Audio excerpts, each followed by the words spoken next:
Well, I didn't prepare notes ahead of time for my closing remarks because I knew that I would be informed and altered by what I listened to today, and indeed I have been.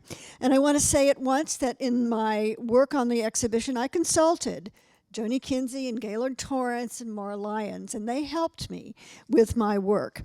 Now, I'm going to just put, I have a long list of things that were sort of intellectual highlights for me, and I'm not going to say all of them, but I am going to say some of them in more or less chronological order.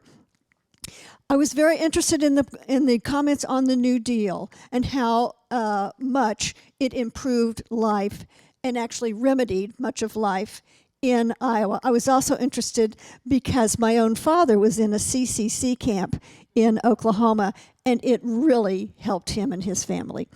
Then I was also interested in the discussion of repatriation and that sort of thing.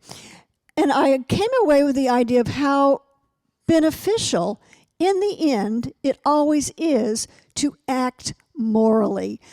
Okay, I'm not going to preach about this, but I mean, sometimes people tell us, no, we can't afford to do this. It's not economically feasible. You just can't do it.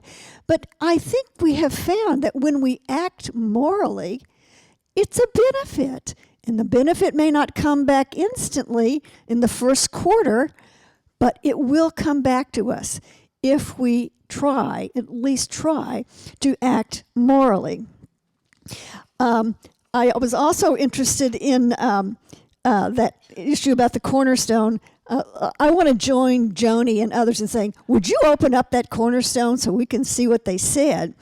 I also wanted to comment about something in that she mentioned with the destruction of a massive New Deal mural in the state fair, one of the state fair buildings. And do you know why that was destroyed? It was destroyed pretty much on the authority of one man who was the head of the fair board, but the fair board supported him. And do you know why he told the Des Moines Register that he destroyed it? He said, it wasn't art, it was WPA. Well, I think that we ought to, and he robbed the citizens of Iowa of something really useful and interesting. It would have been a treasure, but it's gone. And I think that should be a caution to us about when we make decisions about art and what its value is. I also think it was very beneficial that Joni reminded us that what art historians and many of us do is that we try to make sense of history. And it's so important to take the long view of history and to put some perspective on things. And I think that her remarks helped us to remind us of that again.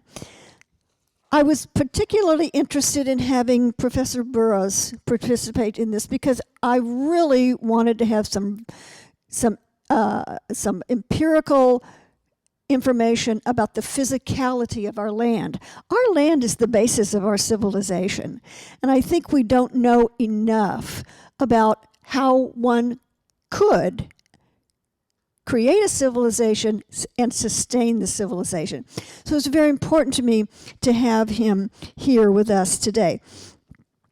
I also wanted to comment at the end that I think that artists can be very useful in directing our attention about physical issues, economic issues, social issues, spiritual issues, deeply personal. And I think that that is why, part of the reason why I hope that we will, here in Iowa, continue to value the contributions of our artists. I liked it as well that we ended it on a note of saying that there's really not much difference between art and science. People always say there is. They always say that we're in opposition. If you dive much beneath the surface, we're just not. It's all about the same thing. And so I will conclude by saying once again, thank you for the patronage that's been offered for this entire experience. And I want to thank specifically again Kathy Howell for supporting us in this endeavor this afternoon. Thank you so much for coming.